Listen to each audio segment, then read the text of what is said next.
by leaving a comment below.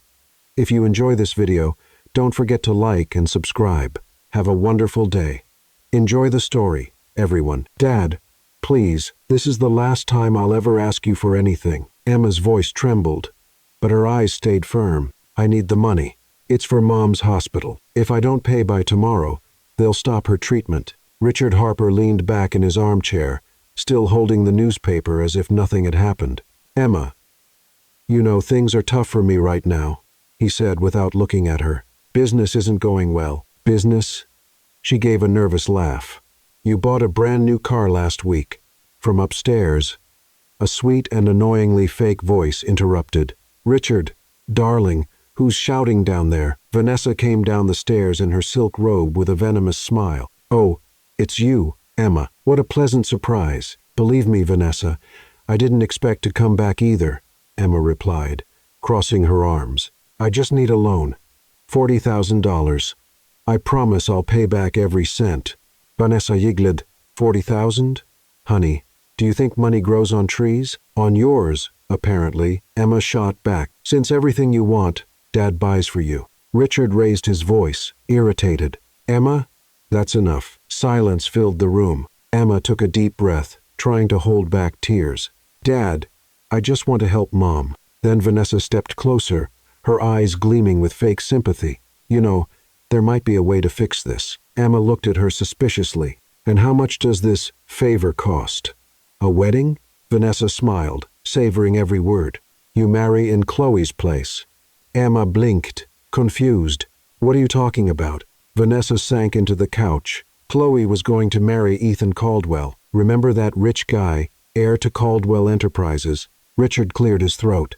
Vanessa, but the poor guy got arrested for corporate fraud, she went on. Ignoring her husband, the scandal ruined his reputation. His family disowned him. And now he's a disgrace. A criminal with no fortune. Completely broke. Emma frowned. And what does that have to do with me? The marriage is still valid, Vanessa said, crossing her legs. His family and he himself want to go through with it. But of course, we won't sacrifice our dear Chloe. Chloe, who had been watching from the staircase, laughed mockingly. No way I'd marry a broke ex-con. Vanessa looked at Emma with a cold smile. But you could. Emma took a step back, outraged. Is this some kind of joke? No.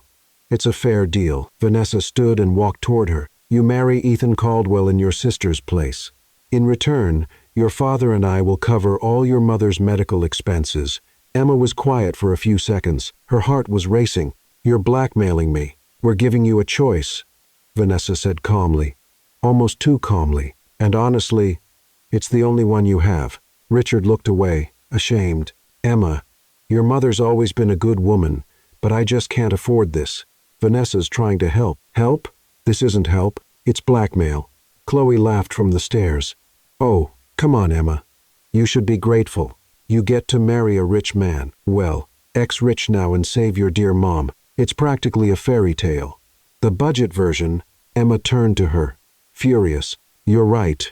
Too cheap for you, but just right for me. Huh? Vanessa gave a fake, tired sigh.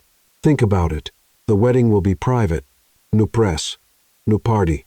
He gets out of prison next week. Emma's eyes widened. What? He's in prison now? Just until Friday. Vanessa smiled. That gives you enough time to pick a dress.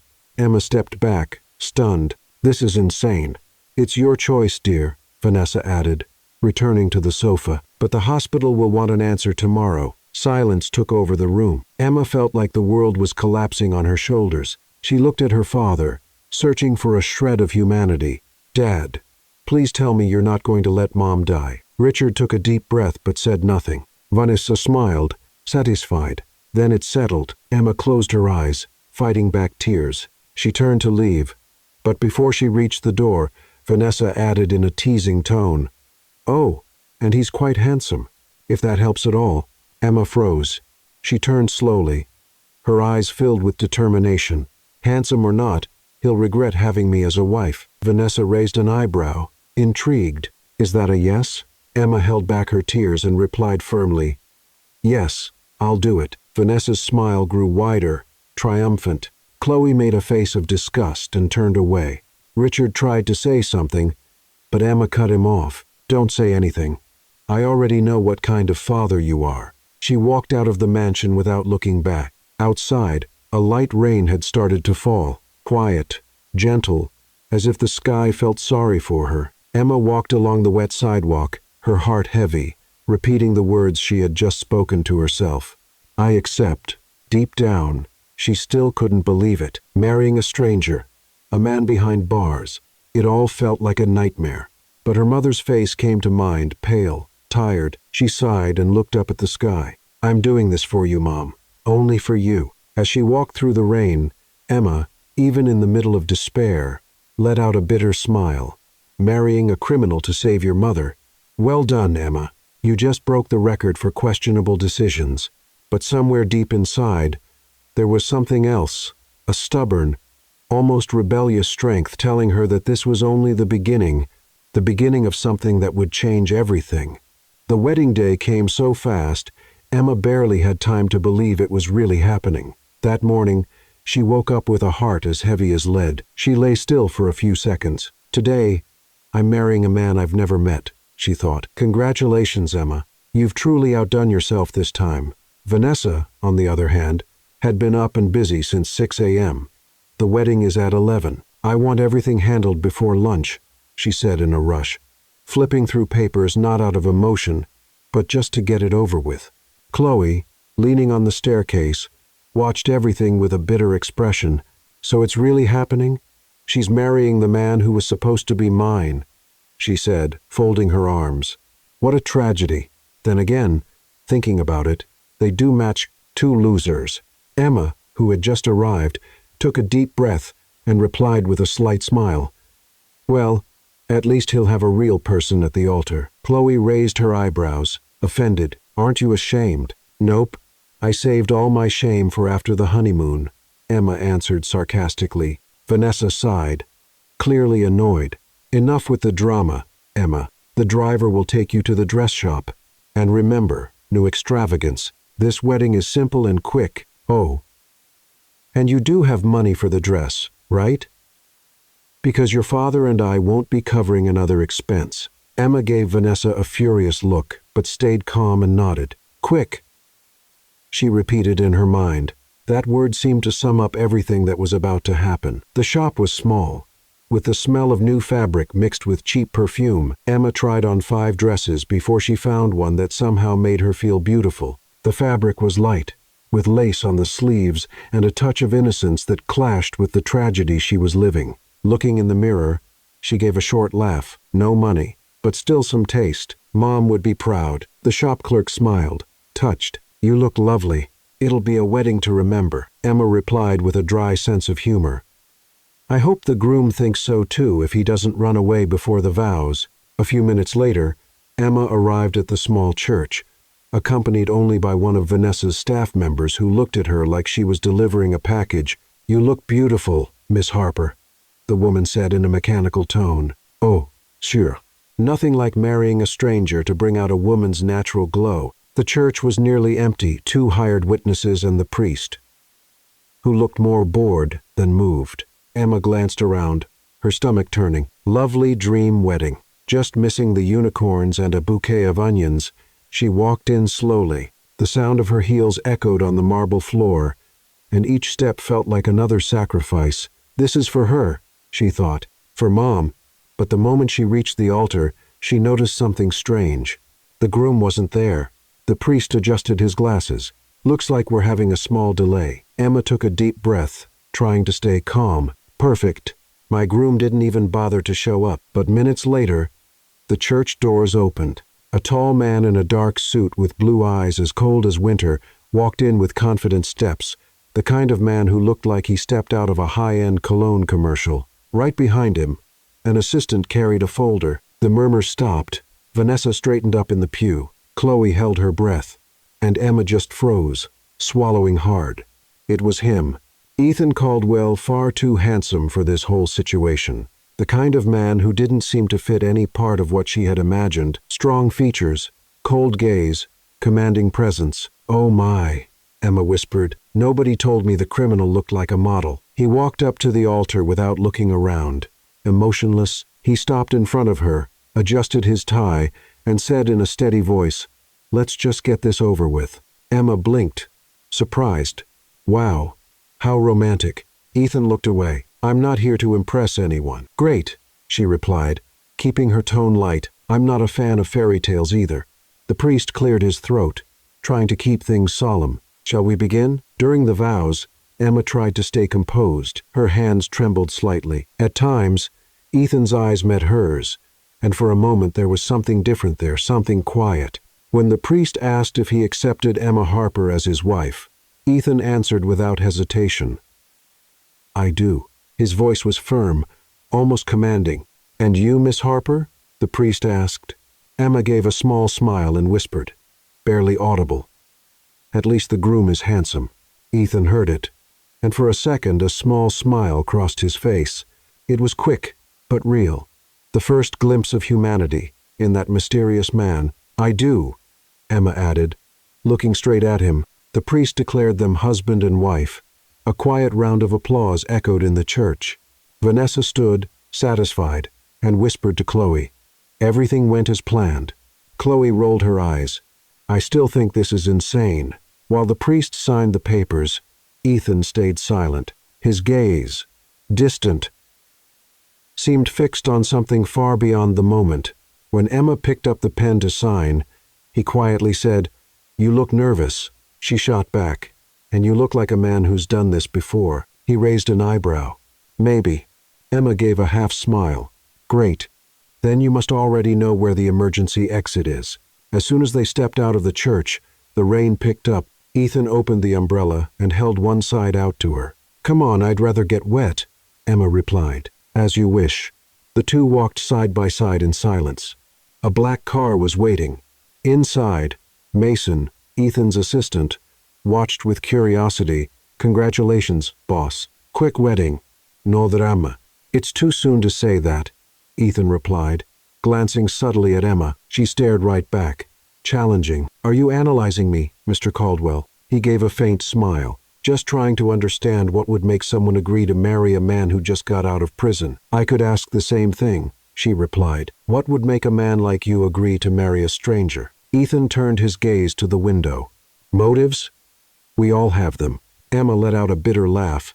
"Then I guess we're even." The silence that followed was tense but filled with a strange energy. Even if they wouldn't admit it, both were intrigued by each other. When the car stopped at the house Ethan had chosen for them to live in, Emma got ready to get out. But before she could open the door, Ethan said, "From now on, we'll be a couple, at least in the eyes of the world." She frowned. "And in our own eyes, two strangers sharing the same fate." He replied seriously, "That's all." Emma stayed still for a moment, absorbing those words. But deep down she was relieved not to truly be the wife of a complete stranger. Then she let out a short laugh. How romantic. Ethan watched her step out of the car into the rain and murmured to himself, "You're different, Emma Harper, and that might be a problem." From the front seat, Mason glanced sideways. "Sir, should I go ahead with the plan?" Ethan kept his eyes on Emma outside. "Yes, everything is agreed." Mason nodded. "Then the game starts now." "Good luck, sir." Ethan opened the car door and murmured just loud enough for Mason to hear, "She has no idea who I really am." On the other side, Emma adjusted her dress and looked at the house Ethan had brought her to, unaware that at that very moment the man she had just called her husband was hiding a secret that would change her life completely. Emma stood looking at the building in front of her, a one-story house painted in faded beige with plain windows and a small, neglected garden. Nothing fancy, nothing impressive. She blinked a few times, taking in the scene. Ethan walked past her, carrying a suitcase, and opened the front door without a word. Emma stepped in slowly, taking in every detail. The living room was small, with an old brown fabric couch, a scratched coffee table, and an outdated TV on a dark wooden stand. The walls needed painting, and the wooden floor creaked with each step. She sighed and tried to sound cheerful. "Well, at least the couch isn't broken." Ethan dropped the suitcase in the corner and turned to her with a half smile. "Too fancy for a broke ex-con, don't you think?" Emma couldn't help it. She let out a short laugh. He chuckled too, quietly, like someone who wasn't used to laughing. It felt strange. For a moment, they seemed like two ordinary people sharing a silly joke.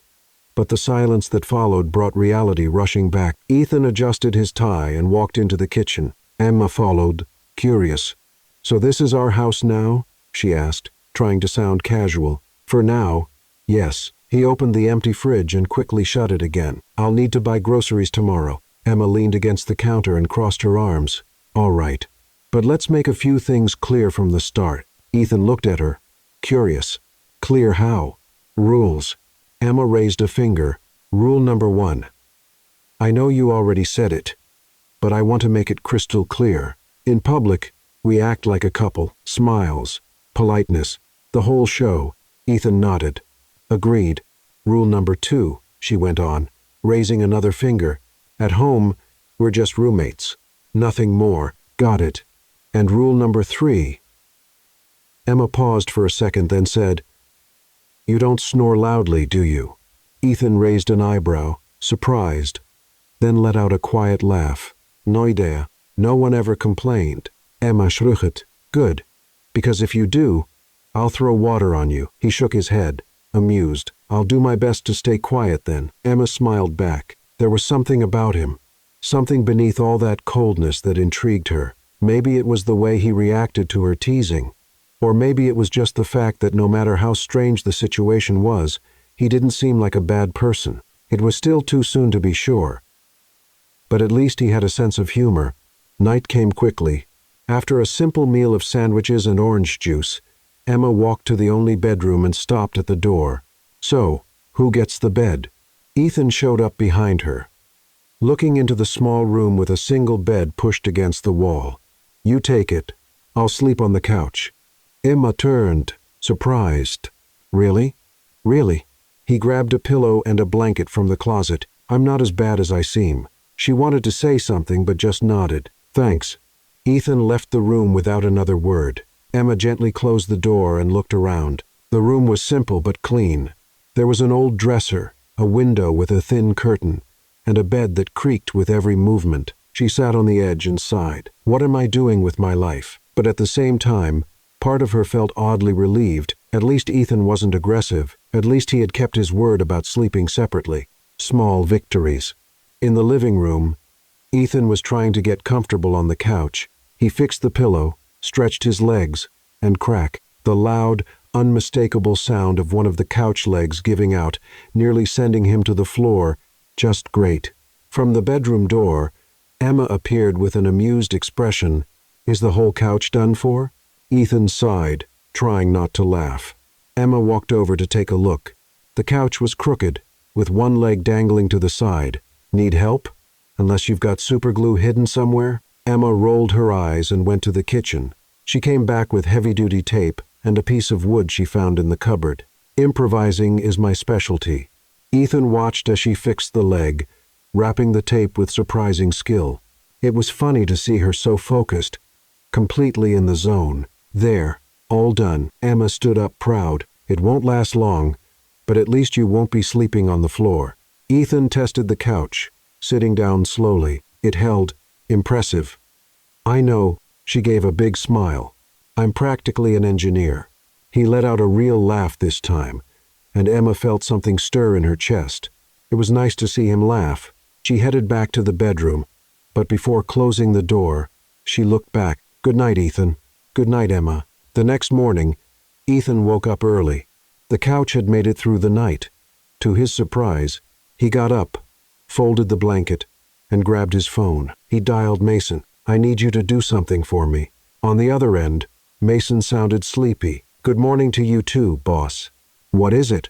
"Find out everything you can about Emma Harper. I want to know who this woman really is. Family, background, debts, relationships, everything." Mason hesitated. "Sir, don't you think you should tell her the truth?" Ethan's face grew serious. "Not yet, but she'll find out eventually. And when she does—" "I know," Mason said. "But until then, I need to be sure about who she really is." Mason sighed. "All right, I'll start today." Ethan hung up and stayed there, staring out the window. Part of him knew Mason was right. But the other part, the part that had been fooled before, just couldn't trust so easily. Meanwhile, Emma walked out of the bedroom already dressed, wearing jeans and a plain blouse. "I'm going to return the dress," she announced, picking up the bag where she had stored the wedding gown. Ethan turned around, surprised. "Return it?" "Yes, it was rented." He frowned. "Why didn't you just buy one since your father has money?" Emma shrugged like it was obvious. "It would have been a waste to spend money on something I never wanted." Ethan stayed quiet, processing her answer. There was something about her honesty that disarmed him. It wasn't self-pity or dramatics. It was just honesty. He nodded slowly. "Makes sense." Emma gave a faint smile and walked out the door. Ethan stood there thinking she was different, very different from any woman he had ever met. Later that day, Mason called back. "Sir, I finished the initial investigation, and—" Mason paused. "She's not who you think she is." Ethan felt a tightness in his chest. "Explain."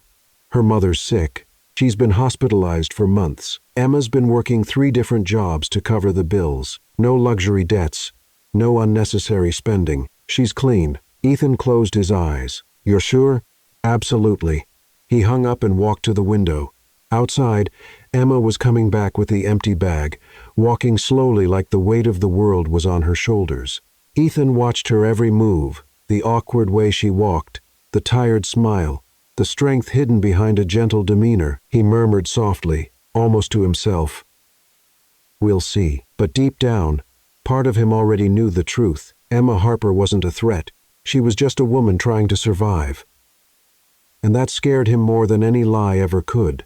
3 days after the wedding, Emma woke up with a heavy feeling in her chest. Today was the day to collect the promised money. She got ready in silence, putting on a plain white blouse and black pants. Ethan had already left early, saying he had something important to take care of. Emma didn't even ask what. They were still in that strange stage of being polite strangers. She took the bus to the upscale neighborhood where her father's mansion was. With every block that passed, her anxiety grew. When she rang the bell, it was Vanessa who answered. She smiled, but it was the kind of smile that chilled the air. "Emma." "What a surprise." "Come in." Emma stepped in slowly, taking everything in. The living room was still spotless, full of expensive furniture and oversized paintings. Richard was sitting in the armchair, flipping through the newspaper as if nothing had happened. "Hi, Dad." He looked up quickly but then looked away. "Emma, what brings you here?" She took a deep breath. "The money.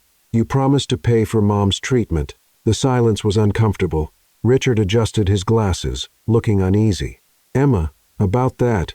The situation has changed." She felt the floor fall out from under her. "Changed how?" Vanessa stepped closer, crossing her arms. "The investment didn't go well, dear. We lost a significant amount." Emma's eyes widened. "Investment? What investment?" Richard sighed, annoyed. "Business." "Emma, you wouldn't understand." "Wouldn't understand?" Her voice rose. "You used my life as a bargaining chip." Vanessa rolled her eyes. "Be reasonable. We tried to help, but things didn't turn out the way we hoped." Emma felt the anger rise in her throat. "Reasonable? I married a man I had never met because you promised to save my mom." From upstairs, Chloe came down the stairs with a bored expression. "Wow, still whining? I thought you'd be over it by now." Emma turned to her. Furious. "Over it? Do you have any idea what it's like to wake up every day not knowing if your mother's still alive?" Chloe shrugged. "Not my problem." "Of course it's not." Emma stepped closer. "Because you've never had to fight for anything in your life." Richard stood up, trying to calm things down. "That's enough, both of you." Emma looked straight at him, her eyes filled with held-back tears. "I did everything you asked. Everything. And now you just back out?" Vanessa sighed like she was tired of the whole thing. "That's life, dear. Sometimes things don't go as planned." Emma shook her head in disbelief. There was nothing more to say. She left the mansion without looking back, heartbroken. On the bus ride home, the tears finally fell quiet. Heavy tears. How was she going to pay for the hospital now? How was she going to save her mother? When she got home, Ethan was in the living room, looking at his phone. "You're back," he said without looking up. Emma tried to cover it up, quickly wiping her face. "Yeah, I'm back. He looked at her then, and noticed something was off. Did something happen? Emma forced a smile. No, I just lost a bad joke contest. I'm crushed. Ethan raised an eyebrow, but didn't push. She went upstairs before he could ask anything else. The next morning, Emma woke up to the sound of a door slamming. She went downstairs and found Ethan standing in the living room holding a bag. Good morning, he said, handing her the bag. Emma frowned. What's this? It's for you. She opened it slowly, and her eyes widened. Inside was a brown leather purse, simple but clearly expensive. Ethan, I can't accept this. Yes, you can. He crossed his arms. Consider it a wedding gift. Emma looked at the purse, then back at him. But you're poor. How did you afford this? Ethan let out a short laugh.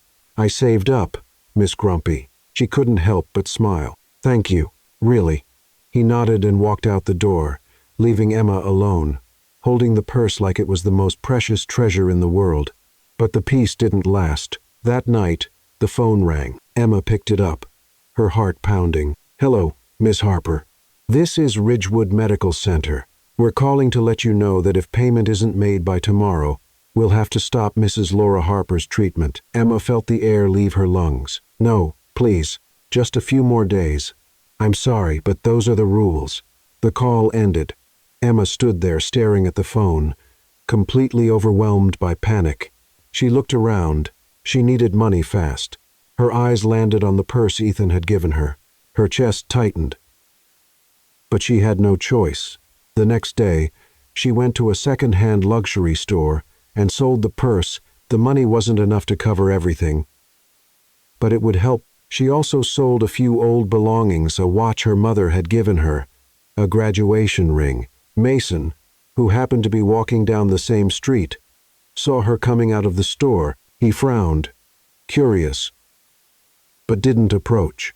He just watched. When Emma got home, she was exhausted. She put the money in an envelope and took a deep breath. At least she had managed to buy a few more days. But just minutes later, the door burst open. Ethan stormed in, furious, holding a piece of paper, a receipt. Why did you sell my gift? Emma froze. Answer me. He slammed the receipt on the table. Why did you sell it? She tried to explain, but he cut her off. I thought you were different, Emma. I thought you weren't like them. The words hit hard. Like who? Like your family. Ethan stepped closer, always after money, always calculating, always selfish. Emma felt tears sting her eyes. You don't understand anything. Then explain it to me, he shouted, losing control. Emma exploded. My mother is dying. She's dying, Ethan, and I don't have the money to save her. The silence dropped like a weight. Ethan stopped, breathing heavily. Emma kept going, her voice breaking. They used me. They blackmailed me. They said they'd pay for her treatment if I married you. And now they backed out. I have no one. I have nothing. She collapsed onto the couch, crying. I sold the purse because it was the only valuable thing I had, because my mother is worth more than any gift.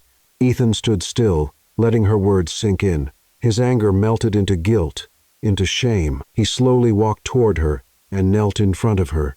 Emma. She pushed him away. Go away. You don't understand anything, and I thought you were human. Ethan grabbed her arms gently, stopping her from pulling back. I'm sorry. Please. Emma tried to break free, but he didn't let go. Their eyes met, and something shifted. Their breathing grew faster. The tension in the air was almost too much. Ethan pulled her closer and kissed her. She hesitated for a moment, then gave in. The kiss was desperate, full of emotion, pain, and everything they hadn't said. When they pulled away, they were both out of breath. I'm sorry, Ethan whispered, resting his forehead on hers. I didn't know. I'll help you with the hospital, with everything. Emma shook her head, tears still falling. You don't have to. I want to. And then, without another word, he held her tighter, like he wanted to shield her from the world. That night, through tears and silence, they gave themselves to each other. It wasn't planned. It wasn't perfect, but it was real. For the first time since they met, Ethan and Emma weren't just two strangers in an agreement. They were two broken people trying to find each other in the middle of the chaos. That morning, Emma opened her eyes slowly. The morning light came through the window, soft and golden. She blinked a few times, trying to remember where she was. The room, the bed, the night before. She turned quickly to the side, but the space beside her was empty, the blanket tossed aside. Ethan was gone. Her heart sank. Of course, he regretted it and ran off. Emma sat up in bed, rubbing her face. She didn't know whether to laugh or cry. Part of her had hoped he'd still be there. Another part was already bracing for the moment he'd walk away. But then she heard the front door open. She quickly got up, threw on the first clothes she could find, and rushed downstairs, her heart pounding. Ethan was standing in the living room holding something in his hands. When he saw her, he lifted what looked like a small makeshift bouquet. "Good morning." Emma stopped on the last step, confused. "You went out?" He shrugged, a little embarrassed, picked a flower from the lot next door. She looked at the bouquet wildflowers, a little crooked, with a few leaves still covered in dirt. Nothing fancy, nothing perfect, but it was genuine. Emma couldn't help it. She laughed. "You trespassed on the neighbor's property." Ethan gave a small smile. "Technically, the lot's abandoned, so I'm not sure it counts as trespassing." Still laughing, she took the flowers and went to the kitchen to find something to put them in. She found an old glass and filled it with water. "There, now we have some decoration." Ethan leaned against the counter, watching her with a different look, softer, almost caring. "You okay?" Emma looked at him, surprised by the question. "I'm fine. You?" He nodded slowly. "Me too." The silence that followed wasn't uncomfortable. It was strange, but in a good way, like something had shifted between them and neither of them knew quite what to do with it. Emma broke the silence first. "Thank you for the flowers." Ethan gave a half smile. "You're welcome." Later that day, Ethan was in the backyard talking on the phone. Mason, on the other end, sounded concerned. "Boss, are you sure about this?" Ethan looked through the window, watching Emma arranging things in the kitchen. "What do you mean?" "She's a good one, boss. Honest. I've looked into everything. There's no reason to doubt her." Ethan stayed quiet for a moment. "Or she's just a really good actress." Mason sighed. "Sir, with all due respect, I don't think the problem is her. It's you." Ethan frowned. "Watch what you say, Mason. I'm being serious. You're afraid to trust, and that's going to ruin any chance you two might have." Ethan hung up without replying, but the words kept echoing in his mind. Was Mason right? He shook his head, trying to push the thoughts away, and walked back inside the house. The next morning, Emma woke up feeling cheerful. She decided to make breakfast. After all, Ethan had brought her flowers. The least she could do was try to be a good... what? Wife? Housemate? She still wasn't sure. She went to the kitchen, grabbed the coffee grounds, the old coffee maker, and got to work.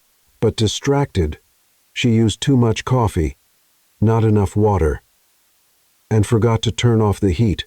Minutes later, a strange smell started to spread through the house. Ethan walked into the kitchen, already dressed, and stopped at the door when he saw the scene. Emma stood by the stove, waving smoke away with a dish towel while the coffee maker hissed dangerously. "What happened here?" She turned, her face red with embarrassment. "I tried to make coffee." Ethan walked over, turned off the heat, and looked at the mess. "Tried or committed a domestic offense." Emma let out a nervous laugh. "At least I didn't poison you." He shook his head, trying not to smile. "The day is still young." She playfully smacked his arm. "Hey, I'm trying to be nice here." Ethan grabbed the ruined coffee pot and poured it out. "Being nice is one thing. Burning down the house is another." She crossed her arms, pretending to be offended. "So Mr. Perfect is going to teach me?" Ethan raised an eyebrow. "I can try as long as you promise not to blow anything up." Emma laughed, and the mood between them lightened again. It was funny how even in the middle of chaos, they could still find moments like this, moments that almost felt normal. After the improvised breakfast, which Ethan made without burning anything, Emma stayed in the living room flipping through an old book she found on the shelf. Ethan was in the bedroom getting ready when he heard his phone ring. It was Mason. "Any updates?" "Nothing, boss. She's still clean. No scandals. No shady debts. Just a woman trying to get by." Ethan hung up and stood still for a moment, thinking maybe it was time to stop doubting. Maybe it was time to start trusting, but the fear was still there, small, but present. That night, Emma went to bed early. She was worn out by everything, the emotions, the worries, life itself. Ethan stayed up, sitting in the living room, deep in thought, but after a while, he quietly walked to the bedroom just to check on her. Emma was sound asleep, her face relaxed, hair spread across the pillow. He stood still, watching her. Then she mumbled something. "Ethan." He froze. Was she awake? But no, she stayed still, eyes closed, breathing softly. "Ethan, don't go." The words came out quietly, barely a whisper, but he heard them, and he felt something tighten in his chest, something strong, impossible to ignore. He walked over slowly, adjusted the blanket over her, and stayed there for a few more seconds, just watching. When he returned to the living room, he sat on the couch and ran his hands over his face. "I'm falling in love." The words came out softly, almost like a whisper, as if saying it out loud made it more real, more dangerous. Because falling in love meant opening up, it meant taking a risk, and Ethan Caldwell wasn't used to risking his heart, but as he looked toward the room where Emma was sleeping, he realized it might already be too late to pull back. He had already taken the risk without even noticing, and now he just had to find out if that risk was worth it. Ethan leaned his head against the back of the couch and closed his eyes. This is dangerous, but for the first time in a long time, he didn't feel like running. He felt like staying, and somehow, in a strange and frightening way, that felt right. The next morning, Emma woke up and found Ethan in the kitchen already making coffee. She stopped in the doorway and watched him for a moment. There was something different about him, something lighter. "Good morning," she said with a smile. Ethan turned and smiled back. "Good morning. Smoke-free coffee today." Emma laughed. "You're never going to let me forget that, are you?" "Never." She sat down at the table, and Ethan poured 2 cups. They drank together in silence, but it was a comfortable silence. And in that moment, Emma realized something.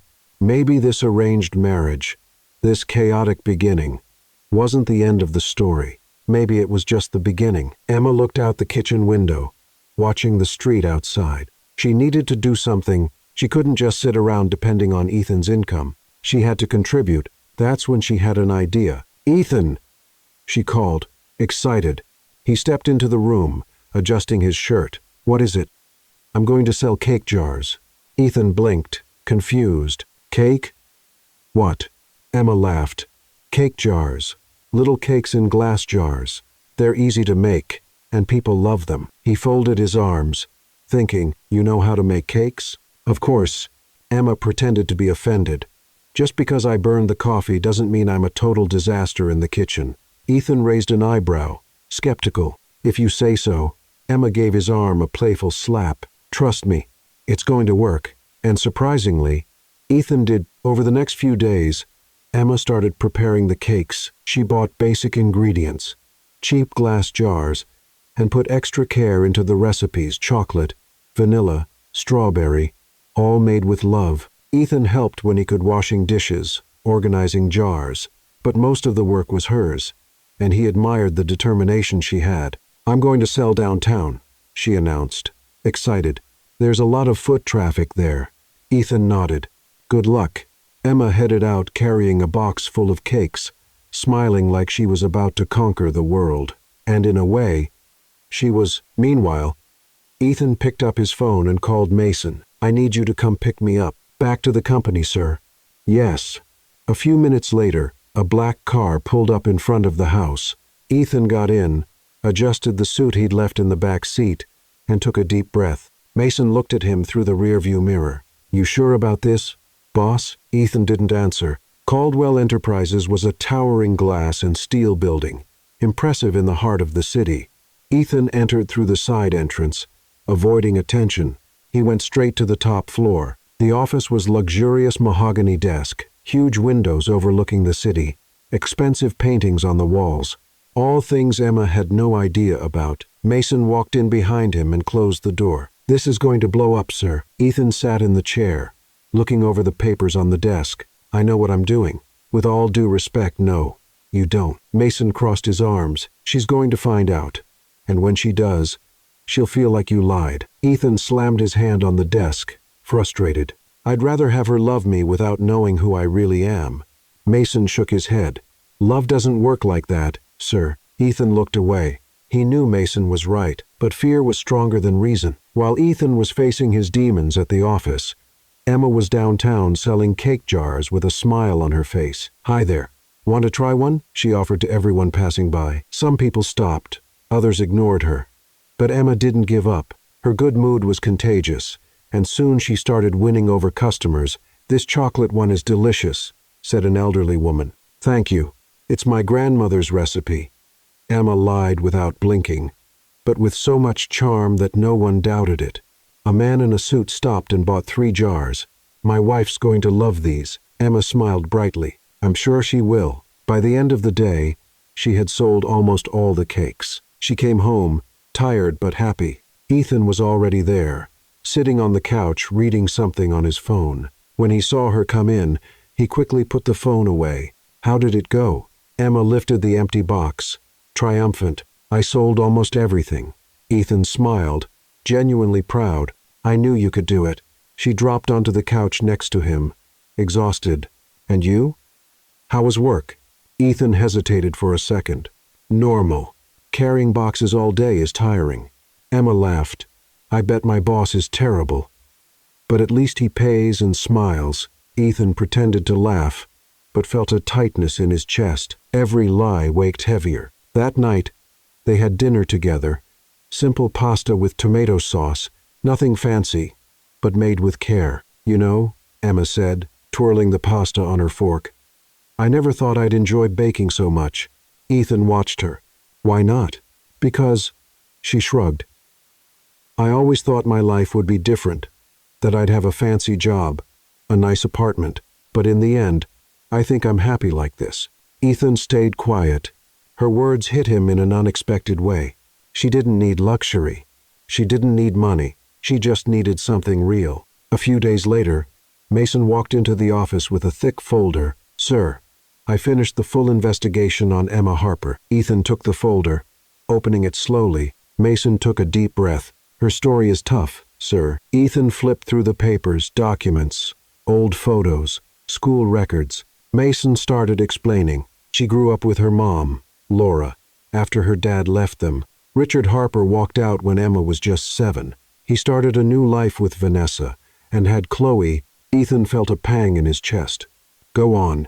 Emma started working as a teenager, odd jobs, selling things on the street, whatever she could to help her mom. When Laura got sick, Emma dropped out of college to take care of her full-time. Ethan closed his eyes.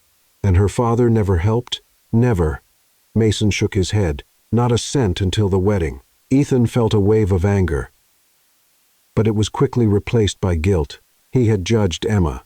He had doubted her, and now, reading her whole story, he realized how wrong he'd been. "She never wanted my money," Ethan muttered to himself. "No, sir," Mason confirmed. "She just wanted love." Ethan dropped the folder on the desk and rubbed his face. "I'm such an idiot." Mason didn't disagree. Ethan stayed silent for a long moment.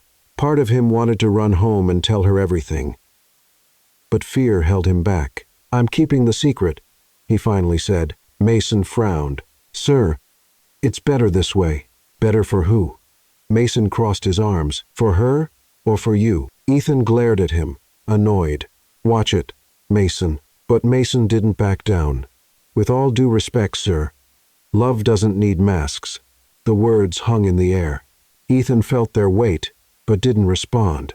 After Mason left, Ethan stood alone in the office. He walked to the private bathroom and looked in the mirror. The man staring back was Ethan Caldwell, CEO, billionaire, but also a coward. He leaned on the sink and let out a deep sigh. "Love doesn't need masks," he repeated quietly, but then his own voice echoed back, cold and realistic. "But fear does." He left the bathroom, grabbed his jacket, and went home. When he arrived, Emma was in the kitchen making more cakes for the next day. "Hey." She smiled when she saw him. "You're home early today." Ethan forced a smile. "Yeah, finished sooner." Emma wiped her hands on her apron and walked over. "Are you okay?" "You look tired." He pulled her into a hug without saying a word. Emma was surprised but hugged him back. "Hey, what's going on?" "Nothing." Ethan rested his face on her shoulder. "Just... thank you." Emma frowned, confused. "For what?" "For being you." She laughed, not really understanding, but tightened the hug, and Ethan, holding the woman he was slowly learning to love, realized he was trapped between truth and lies, between fear and love, and for now, fear was still winning. The following weeks were the best Emma had had in a long time. Her jar cakes were a hit. She had loyal customers now, people who waited for her in the same spot at the same time. Some even placed orders in advance.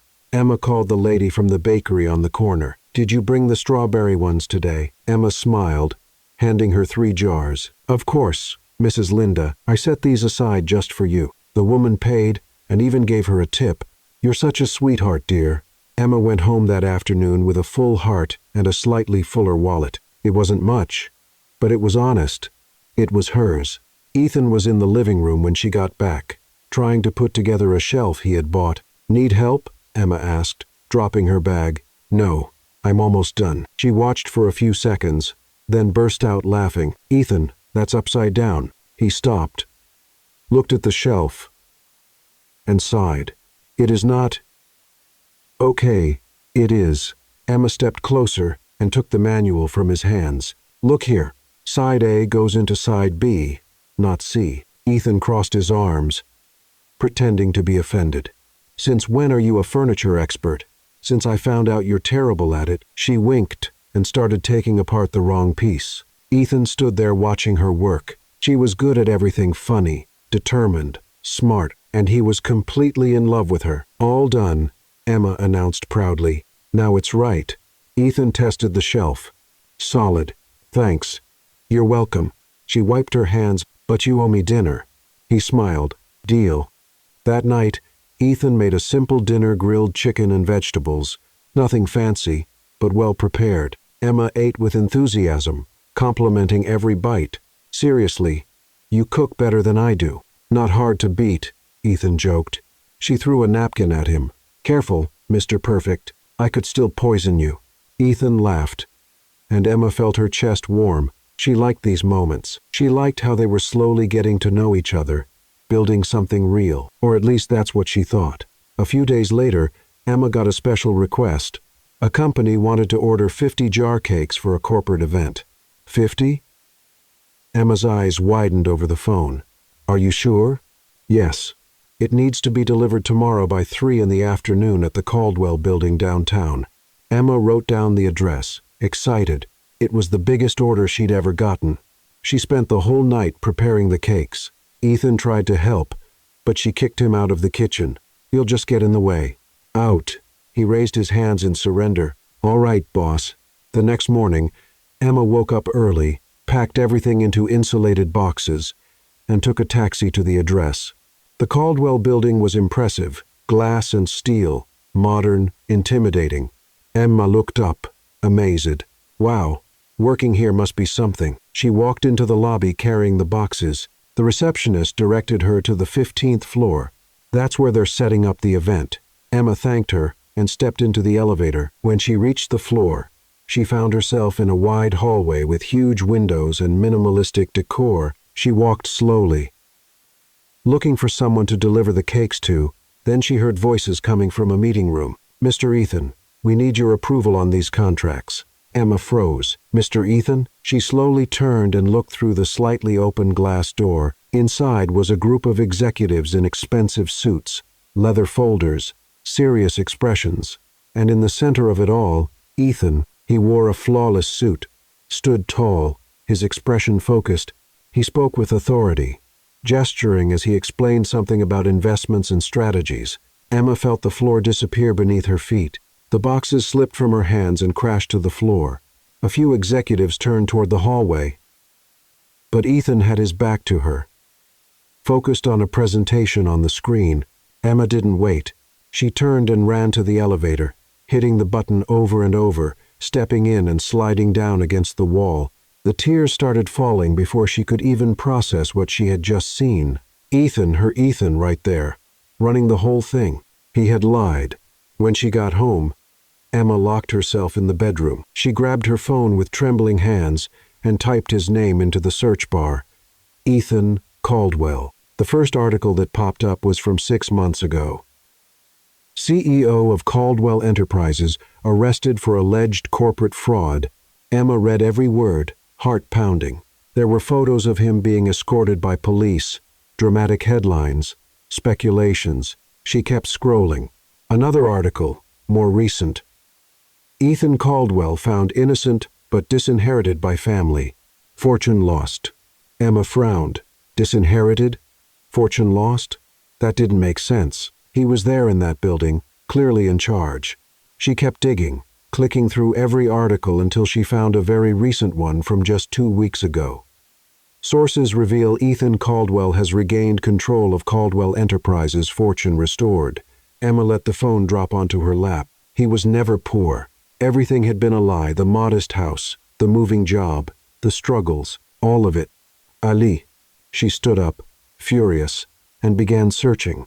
She needed to understand. She needed to know why he had done this. She went to the bedroom and started digging through drawers, closets, the desk. That's when she found a folder hidden in the back of a drawer. She opened it with trembling hands. Inside were documents, lots of them, and her name was on every single page. Emma Harper. Financial history, school records, old photos, detailed reports about her life. She flipped through each page, her stomach turning. He had investigated her from the very beginning. Everything he knew about her, everything that seemed like intuition, was actually purchased information. Tears fell again, but this time they weren't from sadness. They were from anger. She slammed the folder shut and threw it onto the bed. "You played with my heart." The words came out quietly, but full of pain. Emma ran her hands over her face, trying to calm down, but the anger was stronger. She had believed him, had given herself to him, had loved him, and it had all been based on lies. She heard the front door open. "Emma?" Ethan's voice echoed through the house. "Are you here?" She didn't answer. Ethan walked up the stairs and stopped at the bedroom door. He saw Emma standing there holding the folder. His face turned pale. "Emma?" She held up the folder, showing the documents. "What is this, Ethan?" He swallowed hard. "I can explain." "Explain?" Her voice rose. "You investigated me. You lied about who you are, about everything." Ethan stepped forward. "I had reasons." "Reasons?" Emma threw the folder on the floor. "What kind of reason justifies this?" Ethan closed his eyes, trying to find the right words. "It's complicated." Emma let out a bitter laugh. "You played me. Made me believe we were the same, that we were fighting side by side." Ethan reached out, but she pulled away. "Don't touch me." "Emma, please." She shook her head, tears streaming down. "I trusted you." Ethan felt his chest tighten. "And you still can." Emma looked him in the eye, her eyes red. "How? How can I trust someone who lied about everything?" He had no answer. Emma grabbed her purse and walked toward the door. "Where are you going?" Ethan asked, panicked. "Anywhere far from you." And before he could say anything else, Emma walked out, slamming the door behind her. Ethan stood in the middle of the room, staring at the folder on the floor. He had lost the one person who truly mattered, and this time there wasn't enough money in the world to fix it. Emma stormed out of the house but didn't go far. She stopped on the sidewalk, taking deep breaths, trying to calm her racing heart. Where could she go? She didn't have anywhere at that moment, no money for a hotel, and going back to her mother's apartment now in this state would only worry her, so she did the only thing she could. She sat down on the curb and waited for the anger to pass, waited for the tears to dry, waited until she could think clearly. Inside the house, Ethan came down the stairs like a robot. He picked up his phone and called Mason. "I need you here now." Minutes later, Mason arrived. He found Ethan sitting on the couch, his head in his hands. "What happened?" "She found out everything." Mason closed his eyes, sighing. "I warned you, sir." Ethan lifted his head, angry. "I don't need a lecture right now, Mason." "Then what do you need?" Ethan didn't answer. He just stared out the window blankly. Outside, Emma watched the house. She saw Mason go in, saw the lights come on in the living room, and then she heard voices. She stepped closer, leaning against the wall next to the slightly open window. "Sir, you already have proof she's not after your money," Mason said. "Seriously. You investigated everything. You know she's honest. Why didn't you tell her the truth from the start?" Ethan ran a hand through his hair, frustrated. It wasn't the right time. And when would it be? Mason crossed his arms. "When she found out on her own like she just did, I was scared." Ethan snapped. "Scared of losing her." Emma's chest tightened. He was scared of losing her. Then why had he lied? Mason shook his head. "And now you lost her anyway." Ethan stayed quiet. He knew Mason was right. Emma backed away from the window. Heartbroken, she understood everything in that moment. It had all been calculated. Every gesture, every word, every moment she thought was real was part of a test. She took a deep breath and walked through the front door. Ethan and Mason turned. Surprised. "Emma." She raised her hand to stop him. "Now you listen to me." Ethan nodded silently. Emma walked to the middle of the room. Her eyes red but her voice steady. "You used me." "It wasn't like that." "Yes, it was." She cut him off. "You pretended to be poor, pretended to struggle with me, all just to test if I was after your money." Ethan took a step forward. "I had to be sure." "Sure of what?" Emma shouted. "That I wasn't like the others? That I wasn't looking for your money?" "Yes." Emma let out a bitter laugh. "I didn't even know you had money, Ethan. How could I be after something I thought didn't exist?" Ethan tried to answer but couldn't find the words. Emma went on, her voice breaking. "You know what hurts the most? It's not the lie. It's knowing you never trusted me, not even for a second. I did trust you. Liar." Emma stomped her foot. "You investigated me, dug through my whole life, and even then you kept lying." Ethan lowered his head, ashamed. "I had my reasons." "What reasons?" It took a deep breath. "I've been fooled before. Women pretending to love me. But all they wanted was my money. And when I found out about your family, Richard, Vanessa, people who were only after money, who lost everything in bad deals, I thought you might be just like them." Emma felt the tears return. "So you judged me based on the family that abandoned me, the family that blackmailed me." Ethan closed his eyes. "I was wrong." "You were." Emma wiped her tears, angry. "And you know what's worse? I started to love you, truly, not for what you had, but for who I thought you were." Her words hit Ethan like a punch. "Emma, but I was falling in love with a lie." She turned and walked up the stairs. Ethan followed. "Where are you going?" "Away." Emma went into the bedroom and started throwing clothes into an old suitcase. Ethan stood in the doorway, desperate. "Don't go. Please. Give me one reason to stay. Because I love you." Emma stopped, but didn't look at him. Love can't be built on lies. Ethan walked into the room, trying to hold her back. "I know I messed up.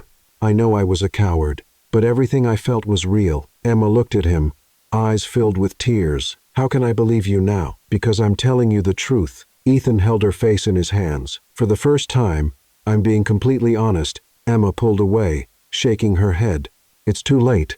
She closed the suitcase and headed for the door. Ethan grabbed her arm.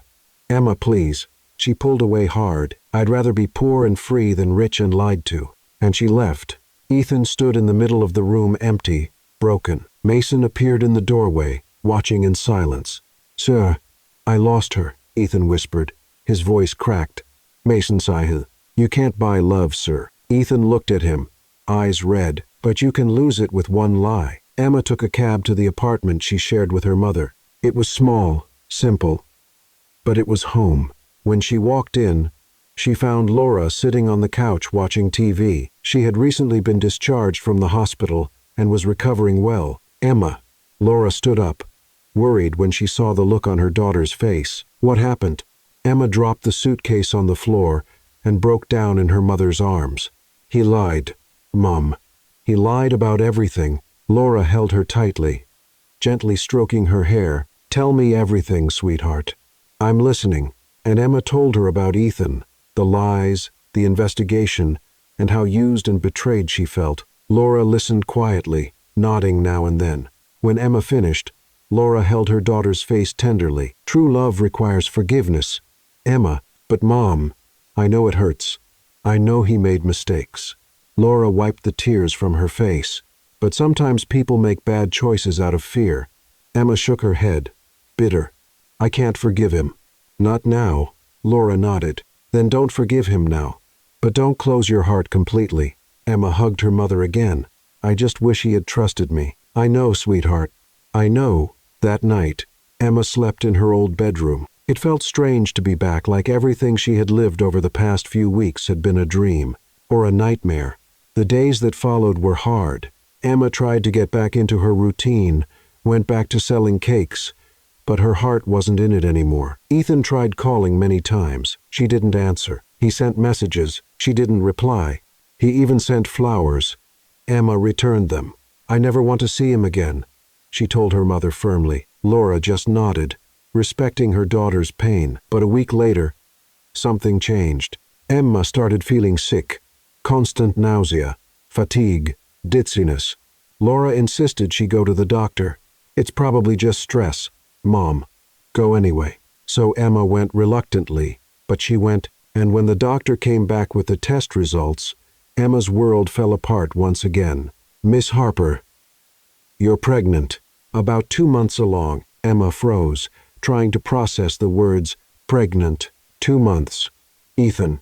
She left the clinic in shock, walking aimlessly through the streets. How was she going to raise a child alone? How was she going to deal with this?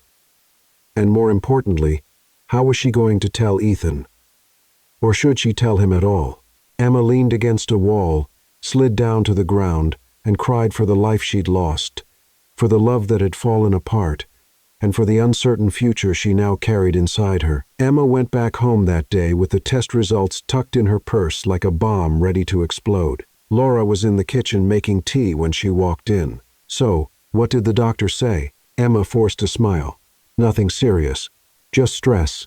Laura looked at her suspiciously but didn't push. That night, Emma stayed up late, staring at the ceiling, her hand resting on her still flat stomach.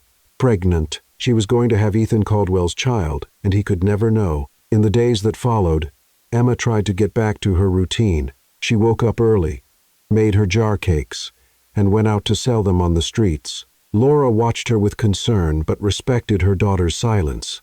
Are you sure you're okay? She asked one morning. I am, Mom.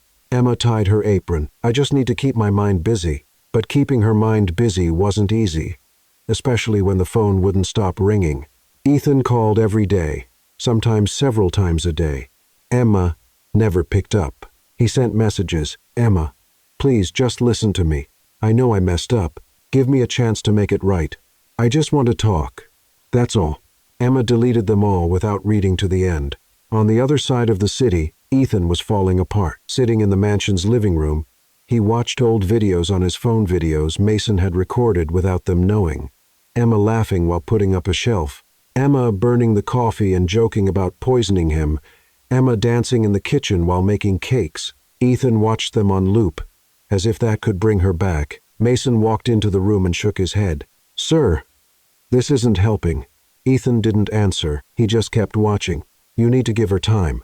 Ethan finally looked at Mason, his eyes red. What if she never comes back? Mason sighed. Then you learn to live with the consequences of your choices. The words were harsh but honest. Meanwhile, Emma tried to keep her spirits up, at least in front of customers. Good morning, Mrs. Linda. She greeted the lady at the bakery. I brought those chocolate ones you love. Are you all right, dear? The woman frowned. You look tired. Emma forced a smile. I'm fine. Just working a lot. Be careful not to work yourself into the ground. Emma laughed. But deep down she knew the woman was right. That night, while they had dinner, Laura finally brought it up. Aren't you going to tell me what's really going on? Emma stopped eating. Mom, I'm not naive, Emma. I know something's wrong. Emma took a deep breath. She wanted to tell her, but the words wouldn't come. Laura reached out and held her hand. Whatever it is, we'll deal with it together. Emma nodded, eyes filling with tears. Thank you, Mom, but she didn't tell her. Not yet. A week later, Emma was selling cakes at a busy intersection. The sun was strong, and she started to feel dizzy. Ma'am, are you okay? A driver asked. I'm just a little. Before she could finish the sentence, everything went dark. Emma fainted right in the middle of the street. When she woke up, she was on a stretcher being taken into an ambulance. Stay calm, miss. You fainted. We're taking you to the hospital. Emma tried to protest, but she was too weak. At the hospital, a nurse checked her and found her phone. I'm going to call someone. Do you have an emergency contact? Emma wanted to say no, but she was too dizzy to speak. The nurse opened the contact list and saw the first name, Hot Husband. She dialed. Ethan was in a meeting when his phone rang. He saw the unknown number and almost didn't answer. But something told him to pick it up. Hello, Mr. Caldwell. This is St. Matthew's Hospital. Your wife was brought in after fainting in the street. Ethan's world stopped. What? Where is she? In the ER. Can you come? Ethan didn't even respond. He hung up, grabbed his car keys, and ran out. When he got to the hospital, he was frantic. Emma Harper, where is she? The receptionist directed him to the room. Ethan rushed in and stopped when he saw her lying in the bed, pale with an IV in her arm. Emma? She opened her eyes slowly, and when she saw him, she tried to sit up. What are you doing here? The nurse called me. Ethan walked closer. Are you okay? What happened? Before she could answer, the doctor came in. Mr. Caldwell? Yes. Can I speak with you privately? Emma tried to stop him. No, he can hear it right here. The doctor hesitated but continued. Your wife fainted due to low blood pressure and dehydration. But more importantly, she's pregnant about 2 months along. Ethan froze. Pregnant? The doctor nodded. Yes, and she needs to be very careful. No overexertion. The doctor left, and the two were alone. Ethan looked at Emma, still in shock. You're pregnant? Emma looked away, tears starting to fall. I was going to tell you. When? I don't know. She burst out. I didn't know how. Ethan sat on the edge of the bed and ran his hands over his face. Is it mine? Emma stared at him, furious. Of course it's yours. Who else would it be? He took a deep breath, trying to process it all. Sorry. I'm in shock. Emma wiped her tears angrily. You don't need to worry. I can handle it on my own. On your own? Ethan looked at her, stunned. You think I'm going to let you raise my child alone? I don't need you. But the baby needs it. Ethan held her hand. And so do you. Emma tried to pull away, but she was weak. I don't want anything from you. Emma, please. He knelt beside the bed. Let me take care of you. Of you and the baby. No.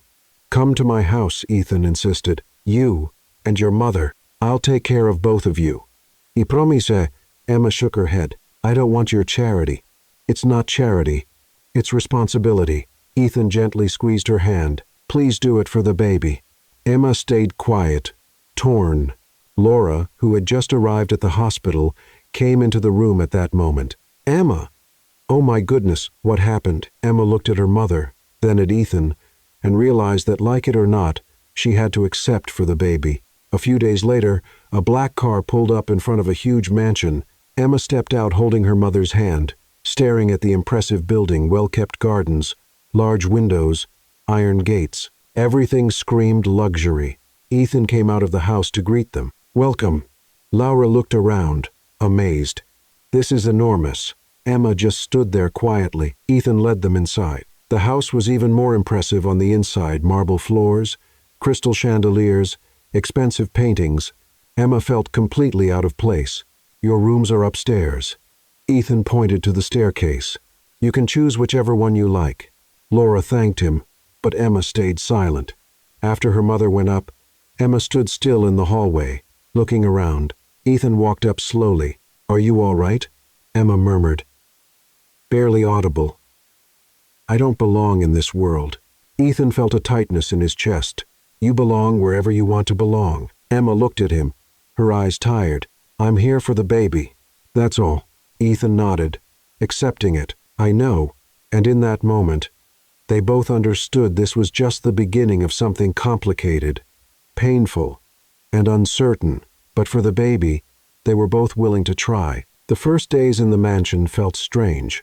Emma woke up in a bedroom bigger than the entire apartment she used to share with her mother. Everything was luxurious, quiet, too perfect, and she felt completely out of place. Laura, on the other hand, was delighted. Emma, look at this kitchen, she called out the first morning. There are 3 refrigerators. 3? Emma came down the stairs, still half asleep. No one needs 3 refrigerators, Mom, but it's nice to have them. Laura opened one, amazed. Look at all this space. Emma couldn't help but smile. At least her mom was happy. Ethan came into the kitchen at that moment, already dressed for the day. Good morning. Laura greeted him cheerfully, but Emma just nodded. I'm heading out, but I made coffee. Ethan pointed to the coffee maker, and there's some cut fruit in the fridge. Emma raised an eyebrow. You cut fruit? Yes. He looked almost proud. I read that pregnant women need to eat well. Laura smiled broadly, but Emma just rolled her eyes. Thanks.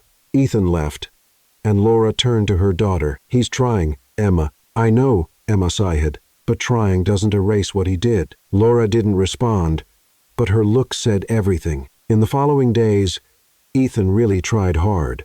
He made breakfast every morning, left notes on the fridge with reminders about prenatal vitamins, even bought pregnancy books and marked important pages. Emma tried to ignore it, but it was hard. One night, while lying in bed reading, she heard a soft voice in the hallway. She slowly opened the door and saw Ethan kneeling beside her bedroom door, speaking quietly. Hi, little one or little girl. We don't know yet. He laughed softly. Your dad here is kind of lost, but I promise I'll learn. I'll be the best father I can be.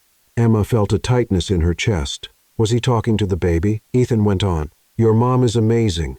You know, strong, funny, stubborn. You're going to love her. And me.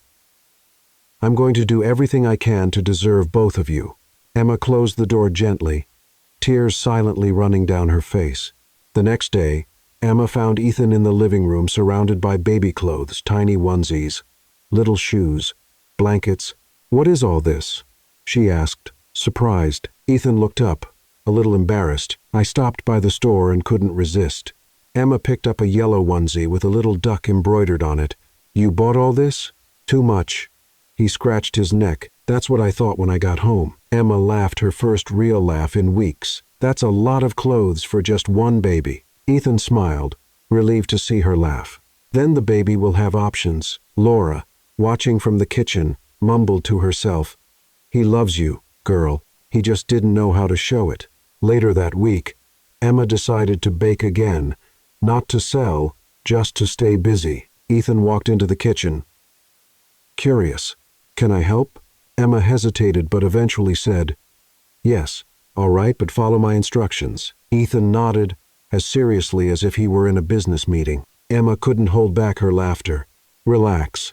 It's just cake, not surgery. She taught him how to measure the ingredients, mix the batter, grease the pans. Ethan followed every step with intense concentration. But when it came time to pour the batter into the pan, he missed, and half of it landed in the sink. Emma burst out laughing.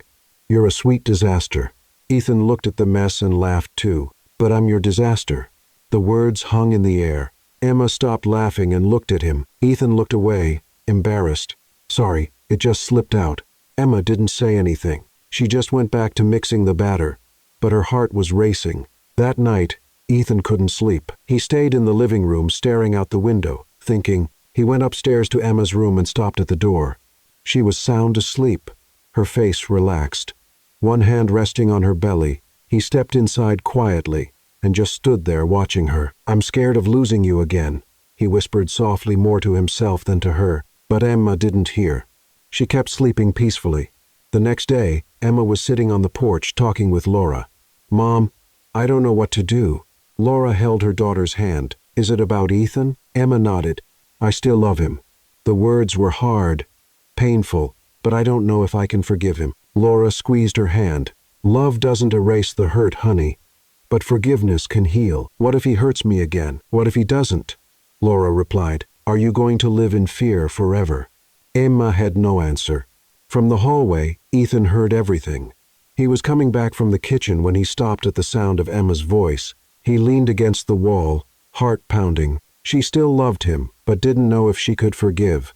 His eyes filled with tears, not from sadness, but from determination. He had to prove himself. He had to show he was worthy of that love. That night, Emma was reading in her room when the door opened. Ethan walked in serious, determined. Emma, I need to talk to you. She closed the book, wary. About what? About us. He walked to the center of the room. It's time I told you everything. Emma sat on the bed, heart racing. Ethan. He knelt down in front of her, holding her hands firmly. I love you. Emma tried to look away, but he didn't let her. Please, just listen. She nodded, tears already starting to fall. I was wrong. I lied. I doubted you. I was a coward. Ethan took a deep breath. But everything I felt was real. Every laugh, every conversation, every moment. Emma sobbed softly. I love you, he repeated, and I want to be the father of this baby. I want to be by your side. I want to build a life with you. He squeezed her hands. If you give me a chance, I promise to be the man you deserve. I promise never to lie again. I promise to fight for us every day. Emma was crying openly now, torn between love and pain. Ethan rested his forehead against her hand. Please, Emma, give me a chance. The room fell silent. Only Emma's quiet sobs could be heard. She wanted to scream, yes. She wanted to forgive him. She wanted to believe, but the fear was still there. Ethan waited, heart in his hands, not knowing if he'd be accepted or rejected. And Emma, looking at the man kneeling in front of her, realized she was facing the hardest choice of her life: forgive or move on alone. She closed her eyes, tears falling, and whispered, I need time. Ethan nodded, accepting it. I'll wait as long as you need. He kissed her hand gently and left the room. Emma stayed there alone, hugging her knees, crying because deep down, she already knew the answer. She just needed the courage to accept it. The next morning, Emma woke up with her eyes swollen from crying. She went down to the kitchen and found Ethan already making breakfast. He looked at her, hesitant. Good morning. Good morning. Emma sat at the table, avoiding his gaze. Ethan placed a plate of toast and fruit in front of her. You need to eat for the baby. Emma nodded and began eating in silence. The air was heavy but not hostile. After a few minutes, Ethan sat down across from her. Can I tell you something? Emma looked up. About what? Why I lied? The whole truth. Emma set down her fork, giving him her full attention. Ethan started slowly. The arrest wasn't fair. I was accused of corporate fraud by a partner who wanted me out of the way. They planted evidence, manipulated documents. I spent 6 months in jail before they proved I was innocent. Emma felt her chest tighten. When I got out, my family disowned me. They said I had stained the Caldwell name. He let out a bitter laugh. They didn't even wait to find out if I was guilty or not.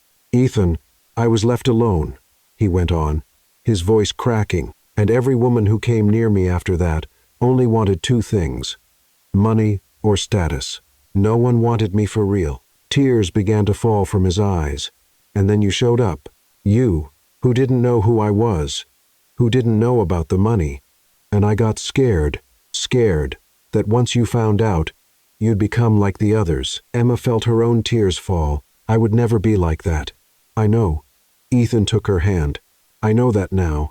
But back then, the fear was stronger than reason. He stood up, walked over to her, and knelt again. You were my rescue when all I could see was darkness. Ethan rested his forehead on her hand. You made me believe there's still goodness in the world. Emma pulled him into a hug, crying. I understand fear. But you hurt me. I know. He held her tight, and I'll spend the rest of my life making it right. Emma gently pulled back, wiping her tears. I need time, Ethan. I need to trust again. He nodded. However long you need. In the days that followed, Ethan kept his word. He went with Emma to every medical appointment, sat beside her, held her hand, asked the doctor questions. When they heard the baby's heartbeat for the first time, Ethan cried. It's so fast, he murmured, amazed. Emma smiled, touched by his emotion. At home, Ethan made healthy meals always with fruits, vegetables, and protein. He left sweet notes around the house. Don't forget your vitamin D. There's fresh orange juice in the fridge. You're amazing. Emma kept them all. One afternoon, Laura found Emma reading the notes in bed. He's really trying, isn't he? Emma smiled a little nostalgically. He is. And you? Laura sat beside her. Are you ready to forgive? Emma said, I'm almost there, Mom. Almost. That night, Emma was lying in bed when she heard a voice coming from the hallway. Ethan was singing. She opened the door quietly and saw him sitting on the floor, leaning against the wall, singing softly, "Twinkle, twinkle, little star." Emma couldn't hold back a laugh. Ethan stopped, surprised to see her. "You heard that?" "I did." Emma came closer. "You're a terrible singer." He laughed, a little embarrassed. "I know, but I read that babies like to hear their parents' voices." Emma sat down beside him. "He'll like it even with your awful singing." Ethan smiled and, without thinking, took her hand. They sat there in the hallway in comfortable silence, and in that moment, Emma realized love was beginning to grow again. A few days later, on a rainy afternoon, Emma and Ethan were in the living room. She was trying to assemble a crib mobile, but the pieces didn't fit. "This is impossible," she muttered. Ethan came over and picked up the manual. "Let me try." Emma raised an eyebrow. "The same man who put the bookshelf together upside down?" Ethan pretended to be offended. "That was one time." Emma laughed, and he took the chance to steal a quick kiss. She froze, surprised. Ethan stepped back, embarrassed. "Sorry, I couldn't help myself." Emma was quiet for a moment, thinking, then she smiled. "It's okay." Ethan's eyes widened. "Really?" "Really." Emma rested her head on his shoulder. "Maybe forgiveness isn't the end of our story. Maybe it's the beginning." Ethan's heart raced. He turned to her, gently cupping her face. "Are you sure?" Emma nodded, eyes filled with tears. "I am, but promise me one thing. Anything. Don't ever doubt me again." Ethan touched his forehead to hers. "Never again." "He promise." And he kissed her slowly, tenderly. Like it was the first time. When they pulled away, they were both smiling. "I love you," Ethan said. "I love you too," Emma replied, finally free from the weight she had carried. But peace didn't last long. The next day, the doorbell rang. Ethan went to answer, and Emma heard familiar voices at the door. She came down the stairs slowly and froze when she saw who it was. "Richard, Vanessa, Chloe, Del." Richard turned and smiled. "Emma, it's so good to see you, sweetheart." Vanessa stepped forward with a fake smile. "We heard you're pregnant. We came to visit." Chloe rolled her eyes but stayed quiet. Emma looked at them, stunned. "How did you find out where I was?" "It wasn't hard to figure out." Vanessa looked around the mansion. "This place is very impressive." Ethan stepped behind Emma, placing a protective hand on her back. "Can I help you with something?" Richard held out his hand. "Ethan Caldwell. Pleasure to meet you. I'm Emma's father." Ethan shook his hand, but his eyes were cold. "I know who you are." Vanessa glanced around with barely disguised envy. "So it's true. You've got everything back, the fortune, the company." Ethan didn't answer. He just watched them. Emma noticed the look in their eyes. It wasn't concern. It was greed. "Why are you here?" she asked directly. Richard tried to look sincere. "We're family, Emma. We just wanted to make sure you're okay." Emma let out a bitter laugh. "Family? Since when?" Chloe scoffed. "See, Mom? I told you it was a waste of time."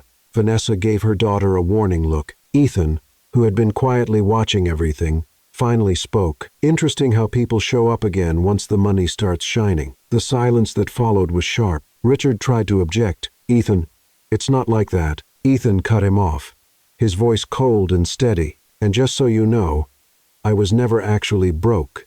Emma looked at him, surprised. Vanessa blinked, confused. "What do you mean?" "The news about my bankruptcy was fake, a strategy to keep gold diggers away." Ethan crossed his arms, and it worked perfectly. Richard and Vanessa exchanged embarrassed glances. Emma felt a wave of pride.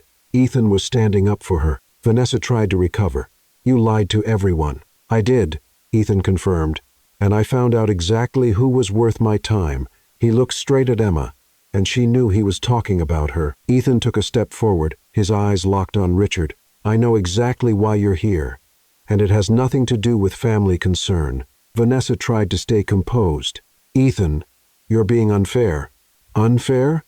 Ethan gave a dry laugh. "I know about the blackmail." Richard turned pale. "What blackmail?" "The one you pulled on Emma." Ethan crossed his arms again. "Forcing her to marry me instead of Chloe in exchange for paying her mother's treatment." Emma turned to him, stunned. He knew. Vanessa tried to dodge it. "That was a misunderstanding." "Misunderstanding?" Emma finally found her voice. You blackmailed me and nearly ruined my relationship." Richard stepped forward, reaching for her arm. "Emma, sweetheart, we just wanted what was best for you." Emma pulled away from him. "The best? You used me like a bargaining chip." Chloe scoffed from the corner. "Oh, stop being dramatic.